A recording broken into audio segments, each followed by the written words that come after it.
nabije Muhammadu sallallahu alayhi wa sallam billi immorde Allah subhanahu wa ta'ala Allah subhanahu wa ta'ala o wi piiji nayi ɗi piiji nayi ɗon goto on ko min jeymo min Allah jeymo goto on ko an jiyaɗo on jeymo tata bon on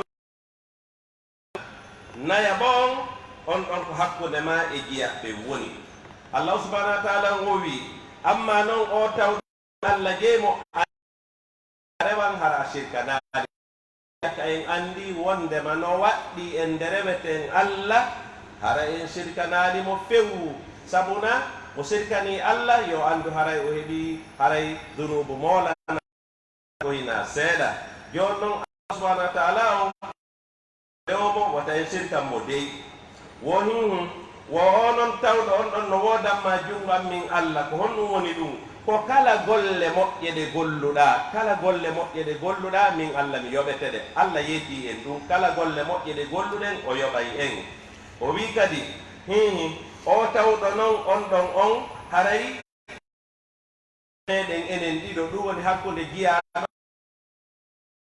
Allah subhanahu wa ta'ala o wi haray e an jiyaɗo on ko an hani torade min kadi Allah wonon o wonɗo hakkunde ma e jiyaɗo hara yiɗan julɓe musidɓe ma ɓen ko yiɗanɗa kon hoore ma wa alawatan ala dhalik annahu yagdabu ida lam yusra ahmad bi sanadi رضي الله عنه قال رسول الله صلى الله عليه وسلم من لم يسأل الله يغضب عليه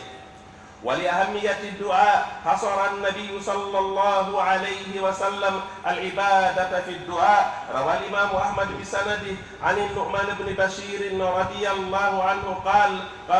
رسول الله صلى الله عليه وسلم إن الدعاء هو العبادة وقرأ هذه الآية وقال ربكم ادعوني أستجب لكم وكل ما فيه ثناء على الرب وتنزيه له أو طلب حوائج الدنيا والآخرة منه تعالى فهو دعاء والإلهاه في الدعاء مما يحبه الله تبارك وتعالى ذكر الأوزاعي عن الزهري عن عروة عن عائشة رضي الله عنها قالت قال رسول الله صلى الله عليه وسلم إن الله يحب الملحين في الدعاء حريت أنه يجاب أن تدبه julɗo on no hani toragol allahu subhanahu wa ta'ala o fata ko hina seeɗa haray no laaɗo sallallahu alayhi wa sallam ɓe ɓanginani en du'a ko ɗum tigi tigi woni dewal ngal du'a on ko ɗum tigi woni dewal ngal haray allah subhanahu wa ta'ala o wi torelan mi jaabinana on anden noon kadi wondema kala ko tawata ko mantugol allah kala ko tawata ko waccugol allah kala ko tawata ko ɓangingol ɓural allah ngal kala ko yowiti e hella haajuji aduna e lahara haray ɗum ɗo fof hellaka allahu subhanahu wa ta'ala haray ko du'a woni ko wiyete kadi toragol allah fillito du'a o sukkina du'a o jokka ɗon ɗum ko hunde yiɗande ka allahu subhanahu wa ta'ala ɗum hino weltina allah nde fewtatamo toroɗamo jokka ɗon toroɗa moƴƴa ɗum hino weltinamo kanko allahu subhanahu wa ta'ala seede muɗum nene Aisha jeyaɗo e sonnaɓe maɓɓe ɓen sallllahu alayhi wa sallam ɓe maaki wondema nulaɗo sallllahu alayhi wa sallam ɓe maaki allah no yiɗi e du'otoɓe ɓen ɓe continue du'a on ɓe fillito du'a on ɓe duumoɗon allah subhanahu wa ta'ala on no yiɗi ɓen hara wona toragol tun nde wotere halat ni hara otigi fillitaki hande kadi hara otigi hande kadi e oti toro tum nde wotere hara dogasa tore hara haqqille ɗen ala ton oye anden noon kadi haray jiyaɗo on wona otigi kadi yo hawju ha feƴƴiti fi jabagol du'a on wota otigi innu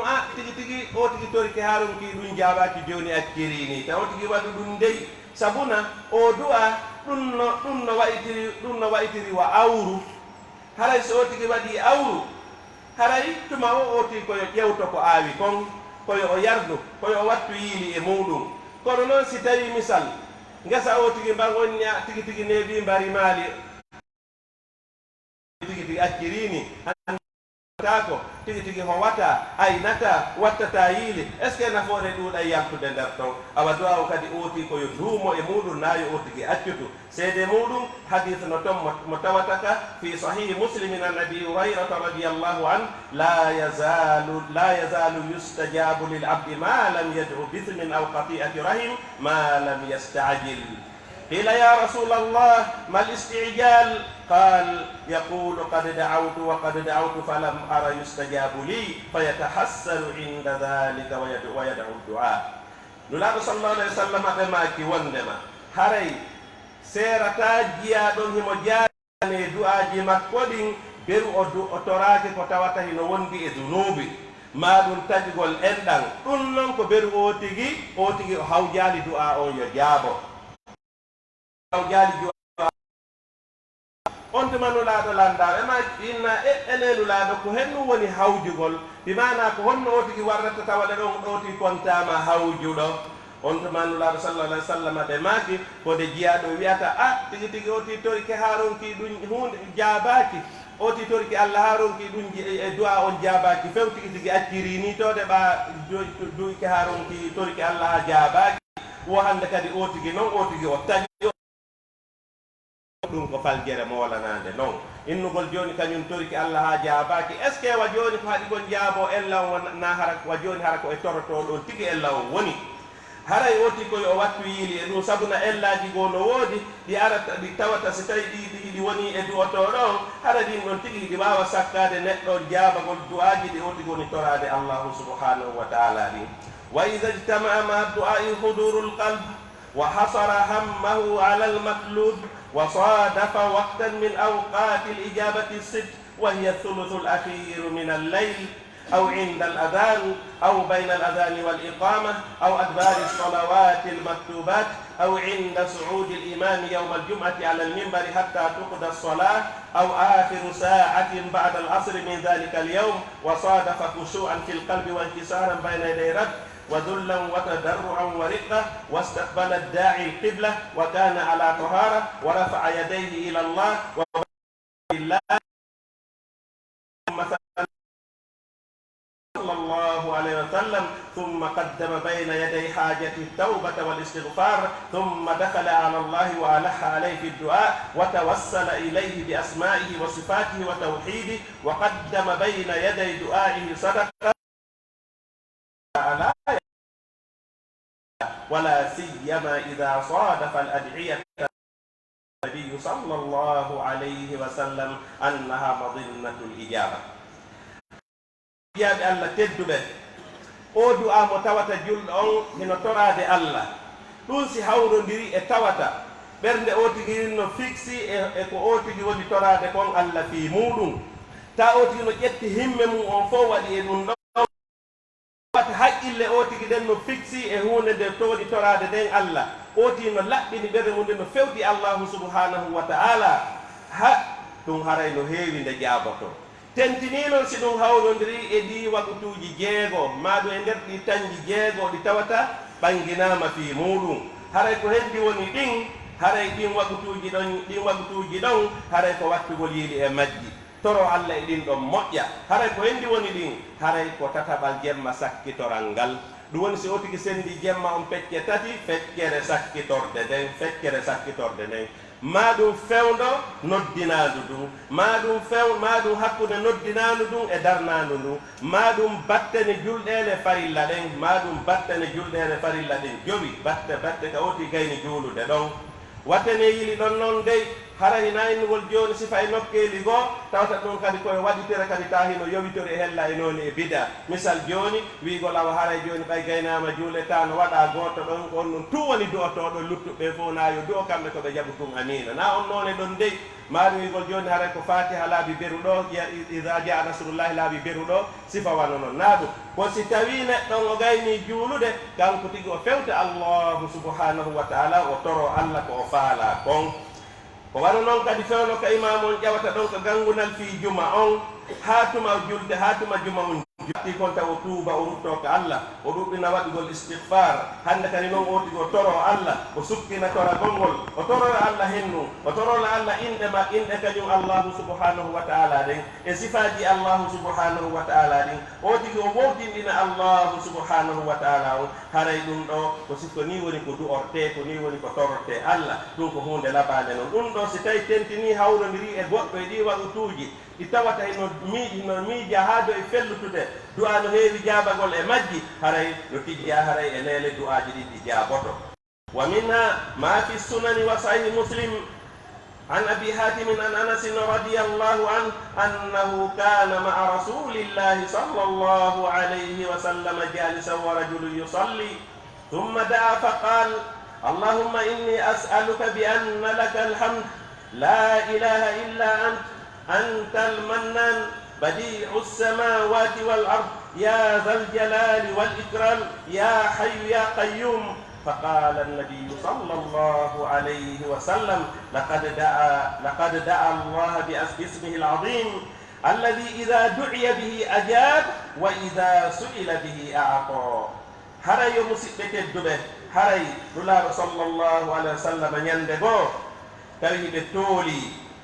hiɓe tooli kamɓe e hombo kamɓe e o sahabajo tedduɗo maketeɗo Anas ibnu Malik radiallahu anhu tawi hiɓe tooli e nder kaɓe tooli ɗon tawi gorko go hino juulude on gorko wonɗo juulude o waɗi o du'a ɗo o waɗiri no jangirɗen ɗo ni on tuma ɓay woni o gayni on tuma nulaɗo sallllahu alayhi wa sallam maaki hendu ɓe maaki oɗo o torori Allah inde Allah mawnde nden nde tawata si o tigi torori inde Allah Allah jaabinayi si o tigi toriki Allah yo Allah hokkuma goɗɗum Allah hokkaymo tabiti kadi ka sahihul bukhari e ka sahih muslim e hadith mo tawata ko Abdullah ibn Abbas radiyallahu anhu ma woni ko fillimo e maki kana yaqulu indal qur'an la ilaha illa Allah al-azim al-halim la ilaha illa Allah rabbul arshil azim la ilaha illa Allah rabbus samawati wa rabbul ardi wa rabbul arshil karim tawinu nulaɗo sallallahu alaihi wasallam si woni sattede ari waɗude tawi ɓe janggayno o du'a ɗo والدعاء عدو البلاء يدافعه ويعالجه ويمنع نزوله ويرفعه أو يخففه إذا نزل وهو سلاح المؤمن روى الحاكم في مستدركه من علي بن أبي طالب رضي الله عنه قال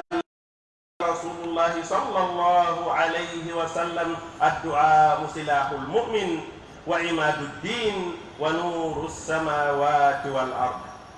ومن المهم أن الدعاء فقد أريد به الاستجابة كان عمر رضي الله عنه يقول إني لا أحمل هم الإجابة ولكن أحمل هم الدعاء harayo musidɓe tedduɓe ande wondema nulaɗo no jeeya e ko ɓe maaki fi du'a ɓe maaki wondema awa du'a ko ɗum ɗon tigi woni joga gomɗinɗo on ko ɗum woni armu gomɗinɗo on ko ɗum woni tugalal dina kan ko ɗum woni annora asamanuji ɗin e leydi ndin harayo musidɓe tedduɓe haray o tigi yo wata maapin o tigi fi alhaali jaabagol ngol yo maapin o tigi fi alhaali du'agol ngol seede mum kañum sayyiduna Umar ibnul Khattabi radiyallahu anhu ɓe maaki wondema kamɓe dey ɓe jogaaki himme e miijagol e aanugol e maabagol fi jaabagol e alhaali mum no kamɓe ko fi toragol Allah ngol kamɓe ko ɓe maapiniɓe ko si ɓe toroto Allah awale goy kamɓe ko ɗum ɗon woni ko himmiɓe ko ɗum woni ko himmiɓe na ɓe himmaɓe fi jaabagol ngol wawa toragol ɓe ko toragol ngol ɓe waawi amma jaabagol ngol hiɓe andi ɗum ɗon ko junngo Allahu subhanahu wa ta'ala on ko junngo Allah woni ɗum ɗon ko woni joni noon nde tawno ɗum ko junngo Allah woni Allahu subhanahu wa ta'ala on an neɗɗon si a waɗi ko haanuɗa wadde kon Allahu subhanahu wa ta'ala o sikki ala kan kadi inchallahu o jaabinayi فالدعاء من أقوى الأسباب في دفع المكروه وحصول المحبوب ولكن إما لضعفه في نفسه بأن يكون دعاء لا يحبه الله لما فيه من العدوان وإما لضعف القلب وعدم إقباله على الله وقت الدعاء وإما لحصول المانع من الإجابة من أكل الحرام ورين الذنوب على القلوب واستيلاء الغفلة واللهو وغلبتها عليها، كما في مستدرك الحاكم من حديث أبي هريرة رضي الله عنه عن النبي صلى الله عليه وسلم قال: ادعوا الله وأنتم موقنون بالإجابة، واعلموا أن الله لا يقبل الدعاء من قلب غافل الله. وفي الحديث الآخر: يمد يديه إلى السماء: يا رب يا رب، ومطعمه حرام وملبسه حرام وغذي بالحرام، فأنا يستجاب لذلك. هذا يوم سيكتدبه نتدعو يوكل ترى الله كونون haray yo tigi wattu yili kadi e nder ko toroto kon tawata o tigi de do toro Allah tawa hakkille makko den no fixi e ko woni torade kon no fixi e Allah subhanahu wa ta'ala o tawa kadi o ti eto kadi o wura ko laabi o ti kadi o eto o wura ko laabi sabuna si tawi o tigi o de tawi o hina ko laabi misal kadi o tigi wuri Allah dandu haray don on ka haddu a o tigi on jaborta o tireno kadi e faggitagol kadi dunubaji jani ɗin sabuna ɗum noon kadi si tawi woni dunubaji ɗin no waɗi tule kadi ɗon kadi haray no metti fi kadi fi to hande o tigi o kadi nde jaaboto seede muɗum haray hadithu no tommo tawata ko Abu Hurairata radiyallahu anhu woni ko fillimo ɓe maki wondema nulaaɗo sallllahu alayhi wa sallam ɓe makuno tore Allah tawahi ɗon tañƴini haa do e fellutude maale ɗon felliti wondema e neel Allah jaabinanayo wona yo taw hiɗa torade Allah hiɗa sikkiti taw si Allah jaɓantema si Allah jaɓantama ande kadi noon wondema seede wondema nde otigi no toro Allah yo taw hara haqqille otigi ɗen no fewti e Allahu subhanahu wa ta'ala on ɓe nulaaɗo maki Allah jaɓanta du'a e jogiiɗo ɓerde welsiniide no torade Allah goɗɗum ɓerde no miijitade fi goɗɗum goo haqqille o tigi ɗen ala hella koni torade haqqille o tigi ɗen ala hella Allahu subhanahu wa ta'ala o ta oti ko welsiniɗo Allah jaɓata sifa ɗin du'aji ɗon awa haray seede kadi wondema si tawi o tigi no wuuri ko harmi yo Allah dandu seede ɗon kadi haray du'a o tigi on jabata ɗum so tawi ko harmi o tigi o wuuri nulaaɗo sallllahu alayhi wa sallam o neɗɗo wuuruɗo ko harmi o juuɗe makko ɗen o fewtaka Allah o fewta ka asamanu o fewta e Allahu subhanahu wa ta'ala o wi Allah mi torikema okkan hunde kaari Allah mi torikema dandan hunde kaari hoore noon himo andi ko ñaamete makko on ko harmuɗo ko ɓordoto kon koko no harmi heɓori kala alhaali makko on wuure makko on fof koko harmi nulaaɗo maki fa anna yustajabu li dhalika ko honno sifa on jaabinirante o tawɗo nguure mum ko harmuɗum kala ko woni alhaali mum ñaamete mum ko harmuɗum jaram mum ko harmuɗum coñcol mum ko harmuɗum galle mum kono harmi heɓori mbaɗɗateere mum kono harmiri heɓori kala alhaaliji o tigi fof kono harmi heɓori on si toriki Allah ko honno Allah jaabiniranta on ɗon Allah ko jaabinanta ko tawɗo hino wuuri ko laaɓi Allah arsuke wuurugol ko laaɓi haray noon yo musidɓe tedduɓe si tawi noon kadi o tino torade Allah yo eto kadi o woɗɗito ko wiyete sirku dey kadi sabuna si tawi neɗɗo waɗay sirku ɗon kadi haray du'a makko on kadi haray ko ɗum woni jabata ko dey si tawi misal joni o tigi o hirsanay Allah ɗum woni amma alladina yad'una Allah wa yad'una ma'ahu gayrah aw yadbahuna lillahi wa li gayrih aw yanzuruna lillahi wa li gayrih aw yarjuna aw yakhafuna ma'ahu gayrah faqad ja'u bi a'zami asbabi man'i ijabati ad-du'a wa huwa ash-shirku al-akbar wa adh-dhanbu alladhi la yughfar ɓe tawɓe ɓe sirkanay Allah tawa ɓe hirsanay Allah ɓe hirsanay kadi ko wona Allah ɓe waɗanay Allah nadru ɓe waɗanay ko wona Allah ɓe tijjoto Allah ɓe tijjoto kadi ko wona Allah kamɓe kan tigi tigi ɓe waɗay sirkuji moolanaɗi ɓe yahay ndaaro ɓe wangoto kaburuji ɓe waɗay kala façon sirkuji ɗin joni noon ɓe yo ɓe andu ɓe a waɗi durubaji ɓurɗi tiiɗude ɗin ɓe waɗi durubaji ɓurɗi mawnude ɗin ɓeɗo haray tigi tigi yo ɓe andu dey haray si du'aji makko du'aji maɓɓe ɗin si jaabaki yo ɓe andu ko ɗi boneji ɗi sirkuji ɗi masiboji ɗi ɗoni wadde ko ɗum woni hadde du'aji maɓɓe ɗin jaabo ko waddugol yiili haray bono torade Allah yo eto kadi hara ko laaɓuɗo eno wuuri ko laaɓita o tigi o reway Allah dewal sellungal o tigi woɗɗito ko wiyete bida e sirku fattaqullaha ibadallah wa alaykum bitaqarrubi ila rabbil alamin wa talabi mardatihi بعبادته ودعائه والبعد عن الإشراك به. أعوذ بالله من الشيطان الرجيم. وإذا سألك عبادي عني فإني قريب أجيب دعوة الداعي إذا دعان فليستجيبوا لي وليؤمنوا بي لعلهم يرشدون. هرا يجاب الله تدب أو آية نهولي وندما نتدون هرا يؤتر الله يوتي يؤند كوني هي الله جابي نو وندو آون kala façon woni a sowndi woni a ewni ya anndu ko woɗɗitaake yo anndu o nanayi ya anndu o nanayi haray woni tun an torotooɗo on e tiiɗo ko Allah wi koye ya waɗu waɗa ko wi koye ya tertu tertoɗa hannde kadi noon wuura ko laaɓi hannde kadi noon wona torotooɗo Allah aya on tuma sikke o ara haray Allah subhanahu wa taala o jaabinante. aqulu qawli hada wa astahfirullah li wa lakum fastahfiruhu innahu huwal ghafuru rahim.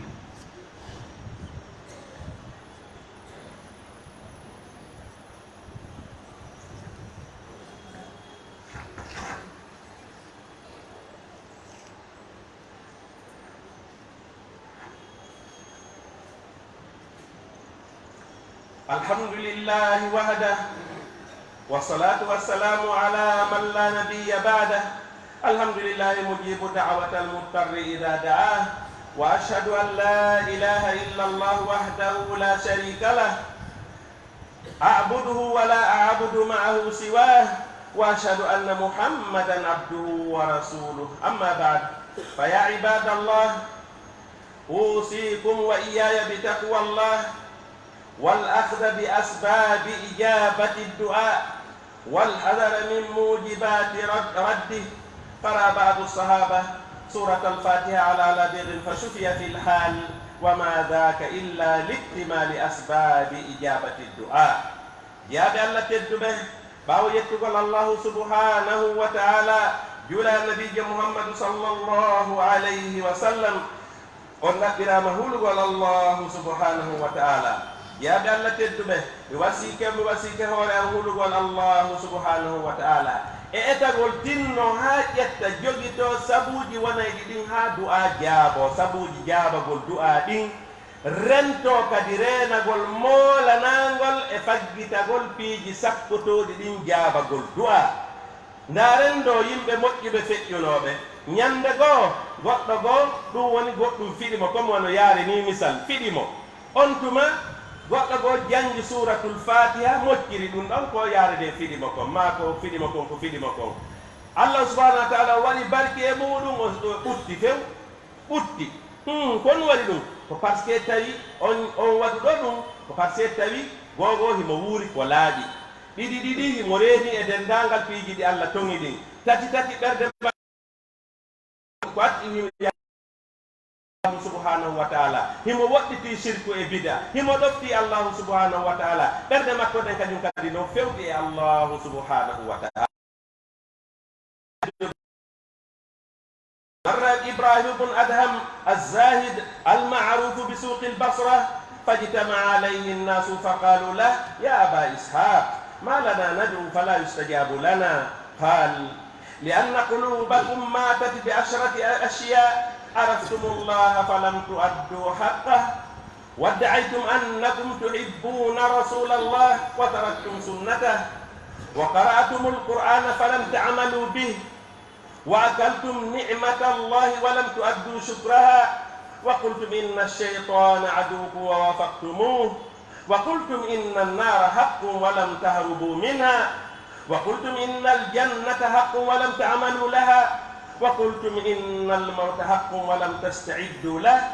وإذا انتبهتم من النوم اشتغلتم بعيوب الناس ونسيتم عيوبكم ودفنتم موتاكم ولم تعتبروا بهم. e musidɓe tedduɓe haray neɗɗo moƴƴuɗo hulaynoɗo Allah subhanahu wa ta'ala neɗɗo gando neɗɗo kelɗuɗo fota ko hina seeɗa no maketeno Ibrahima bun Adham e nder leydi Irak ndin fota ko hina seeɗa ɓay woni mo feƴƴirani ka marché e nder Basra ɗo région ji Irak ɗin ende kaw feƴƴata ɗon tuyi ɓende yirunoɓe mbaɗi girdi ɓe mooɓi sera makko ɓe maki ya aba ishaq ko fi Allah ha men ronka Allah jaabinantame kon woni fi ɗum hare Allah no inni yo en toromo menen non men torki ha men ronki jaabaaki few e hara ɗum ko fi hen woni hadde men jaabinane on tuma sey ko on jaabiɓe ko ɗum kañum Ibrahima bun Adham ɓe maaki on ɗum ɓe maaki par ce que ɓerɗe mon ɗen maayiri sabu piiji ɓerɗe mon ɗen piiji sappono to woni sabu ha ɓerɗe mon ɗen gayni mayde ko ɗum waɗi kutubowo goo wii wohimo hawni e alhaali yimɓe ɓen jooni wo goɗɗo si woni maayi si ɓanndu makko ndum maayi ɓe wullamo tawale maygol ɓernde nden no wondi e masiba ko moolana si tawi neɗɗon kanko woni sabu derfere yehi ha ɓerde makko nde maayi tawi hannde kadi ko wiyete ko gilgil ɓerde immanagol fii diina hittingol fii diina fihirangol fii diina hay hunde ala nder ton modi haray ɗum woni huwaki haray o jaabiɓe wo ɓerɗe mon ɗe maayiri sabu piiji sappo bimana awa ko sabu ɗi piiji sappo ɗo ko ɗi woni ko ɗum haɗi duwaji mon ɗin jaabo sahi ɗon torade Allah wala on jaabinande ko sabu ɗi piiji sappo ɗo ko henni woni ɗin piiji sappo ara nun ɗum wo on andi Allah few wo kono on jaɓali jonnutude Allah subhanahu wa taala haqqe makko on ɗum ɗo woni ara nun ɗum e yo on andi Allah ha gasi kono on jaɓali jonnutude Allah haqqeji Allahu subhanahu wa taala ɗin wo hikkiɗon kadi ɗo yiɗi nulaaɗo kono noon kala ko woni sunna nulaaɗo haaju mon ala e hiɗon yiɗi nulaaɗo kono o memata sunna maɓɓe on est ce que ɗum ko gonga noon joni ko fottuno awa ɓay on wi hiɗon yiɗi nulaaɗo aha hande kadi tefon noon fi sunnaji maɓɓe ɗi gollitiron ɗi hande kadi noon woɗɗito ɗon noon bid'a kono noon on gollata on gollirta sunnaji maɓɓe ɗin on gollira bid'aji sinkiaɗi ɗin kon ko wiɗon on no yiɗi nulaaɗo taw ɗum si on gongi e nder ɗum sikki ala gonga waɗali ɗon wo hikkiɗon kadi alquran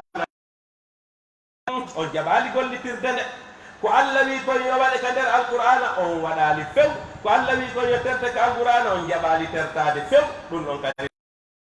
waji mon ya e mum kadi on ñaami nemaji Allah ɗin ha on gayni kono noon on jaɓali jarnude Allah on jaɓali jarnude Allah e fiiɗi nemaji ɗi o arsiki on Allah no arsiki on arsikeji buy ɗi tawata nemaji makko ɗin kanko Allah ɗi kontotako kono noon on jaɓali jarnude Allah wono jeeya e muɗum kadi on wi'i cheytane ko gaño mon on wi cheytane ko gaño mon kono kala ko cheytane tigi wonno wadde ko cheytane wi on terto ko ɗum tigi wonnon tertare bi mana on ɗoftike cheytane on ɗoftike cheytane on ɗo oɗo wi on duwaji mon ɗin jaabo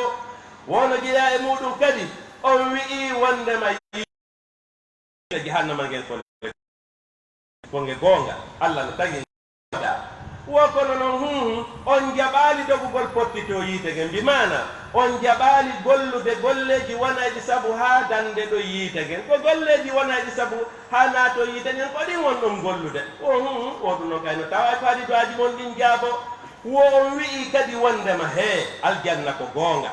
kono kala ko wonata sabu naaton aljanna on jaɓali gollude ɗum ɗon on dogi on pottitike ɗum ɗon koko wonata kon sabu naato yiite wo ko ɗum ɗon won ɗon wadde ko wonta kon sabu naaton aljanna on pottitike ɗum ɗon wo ko ɗum ɗiɗiji fof haɗi du'aji mon ɗin jaabo e no jeeya e mum kadi wo on wi'i mayde nden ko goonga on wi mayde ko goonga hoore noon ko wi jaɓali préparade habbo mayde nden on jaɓali préparanade mayde nden on jaɓali hebbilanade mayde nden ɗum noon kay no jeeya e ko haɗi duwaji mon ɗin jaabo wo kadi si woni on ɗaalike on fini nde fin ɗon wo ko fi ayibeji yimɓe ɓen kaari no waɗi hunde kaari no waɗi hunde kaari ko aybingol yimɓe tun ko jantagol ayibeji yimɓe tun onon noon ayibeji mon ni noon wolta fi majji hiɗon acci ayibeji mon ɗon hiɗon wolude ayibeji luttuɓe ɓen wo ɗum kay no jeeya ko haɗi duwaji mon ɗin jaabo wo kadi wo tuma wo woɓɓe faatoto ƴetton ɓen faatiɓe na bon wattinoyon on waajitorali ɓe on jaɓali waajitorde ɓen musidɓe mon faatiɓe hoore ley ɗon andi onon kadi ñande goo kadi o wayiroyay noon ɓay shairu noon andi o wi'i wa ida hamalta ila alquburi janazatan fa'lam bi annaka ba'daha mahmulu ana ɓi ka ɓerɗe wattinama goɗɗo kadi fatike ɗon kadi a tawama kadi wattinoygol goɗɗo kadi fatike ɗon kadi a tawama wattinoygol wattu yili dey ñande gogo haray ko an wonana ɓeede wattu yili dey wo joni noon ɓe mayɓe mon on wajitorali ɓe awa wo ko ɗi piiji sappo ɗo wo ko ɗi woni hadde du'aji mon ɗin jiyaabo e yo on tuma yimɓe basra ɓen ɓe andi e jaka e ja ellaji ɗin ko e maɓɓe woni haɗi gon du'aji maɓɓe ɗin jiyaabo ko e maɓɓe kamɓe tigi woni e jaka hiɓe hani yiltitade e hoore mum ɓen hani yiltitade e hoore mum heɓɓito golleji muɗum ɗin joni ɓay o tigi andi allah yo jonnu to allah haqqeji allah ɗin ɓay o inni himo yiɗi nulaaɗo yo jokku sunnaji nulaaɗo ɗin ɓay o tigi inni cheytane ko gaño mum yo eto ɗon o lumdo cheytane ɓay oti inni mayɓe honno yiite ngen ko goonga joni awa oti yo woɗdogu pottitonge ɓay oti inni aljanna ko goonga yo gollu ko naɓatamo noon ko aljanna ɓay oti inni mayde ko goonga yo oti noon heɓila noon yo prépare habbo mayde nden si oti fini ɗo e ayibeji woɓɓe yo oti miijiti kañum tigi bonnereji mum ɗin oti yo miijito bonnereji mum ɗin ayibeji mum ɗin sabu si o tigi miijitike bonnereji mum ɗin o tigi heɓayno tuubira ruttoke allahu subhanahu wa ta'ala amma si tawi noon ko ayibeji yimɓe ɓen tun oti jantoto wa kanko o andi taali ayibeji makko ɗin ko honno oti tuubirta ko honno oti hulirta o ana o maako o tuuba o ruttoke allahu subhanahu wa ta'ala awa haray ɓe musidɓe tedduɓe julɓe ɓen no hani ɗuɗɗinde toragol allahu subhanahu wa ta'ala kala ko mapini julɗon haray no woodi ka fewte yo tigi fewtu allahu subhanahu wa ta'ala o tigi e to noon kadi o wonda kadi e alhaaliji wonayɗi ɗin sabu ha du'a on jaabo o tigi woɗɗito kadi piiji wonayɗi ɗin sabu ha ko sakkoto kon jaabagol du'a o tigi kadi fewte allah o laɓɓina ɓernde makko nde o fixa ɓernde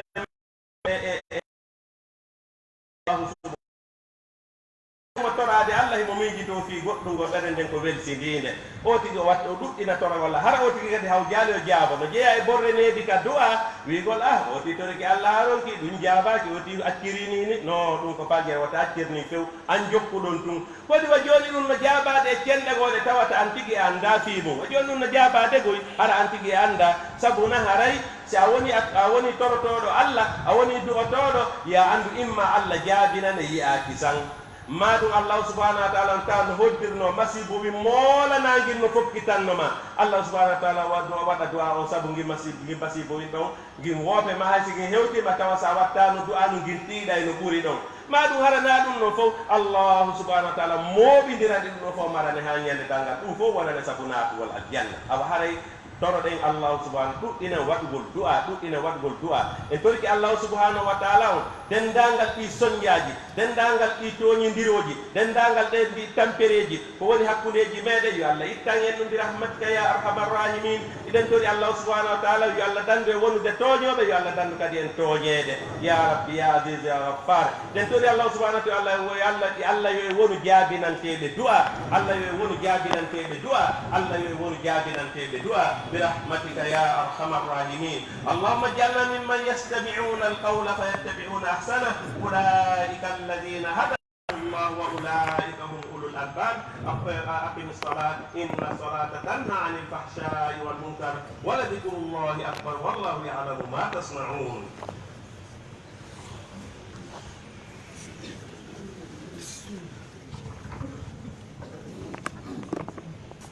الله أكبر الله أكبر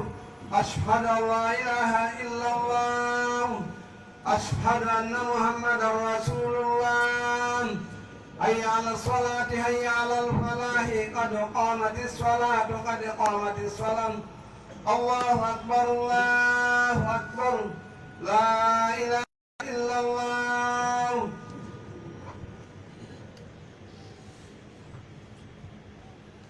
a musidɓe tedduɓe ettoɗe yandi ha saffeji ɗin feewa moƴƴa ko ɓe darata sujjata ɗon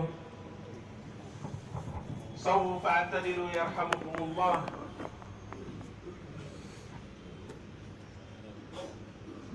allahu akbar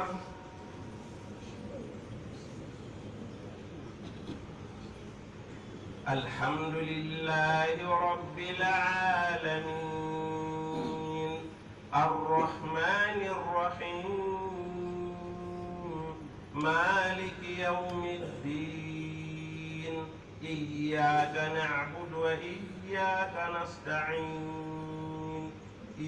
اهدنا الصراط المستقيم صراط الذين أنعمت عليهم غير المغضوب عليهم ولا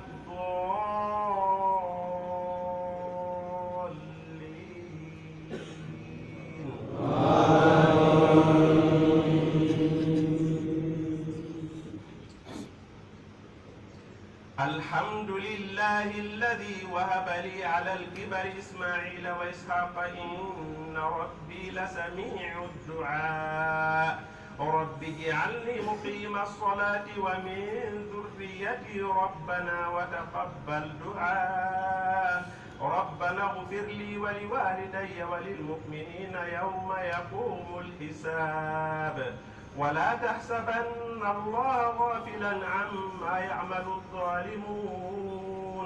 إنما يؤخرهم ليوم تشخص فيه الأبصار مهطعين مقنعي رؤوسهم لا يرتد إليهم طرفهم وأفئدتهم هواء وأنذر الناس يوم يأتيهم العذاب فيقول الذين ظلموا ربنا أخرنا إلى أجل قريب نجب دعوتك ونتبع الرسل أولم تكونوا أقسمتم من قبل ما لكم من زوال في مساكن الذين ظلموا أنفسهم وتبين لكم كيف فعلنا بهم وضربنا لكم الأمثال مكروا مكرهم وعند الله مكرهم وإن كان مكرهم لتزول منه الجبال الله أكبر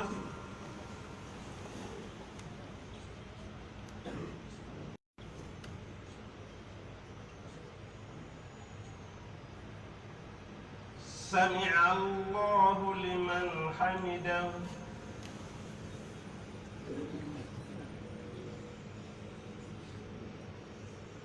الله أكبر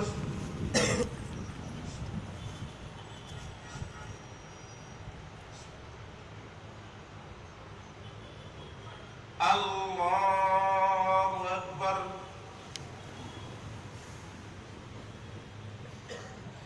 الله أكبر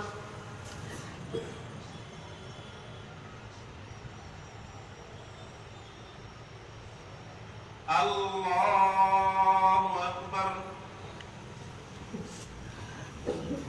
الحمد لله رب العالمين الرحمن الرحيم مالك الدين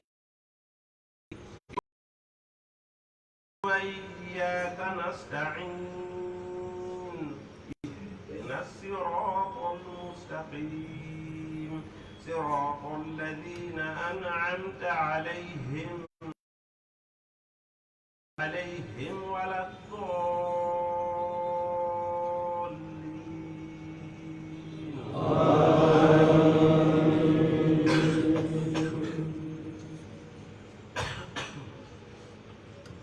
إذا زلزلت الأرض زلزالها وأخرجت الأرض أثقالها وقال الإنسان ما لها يومئذ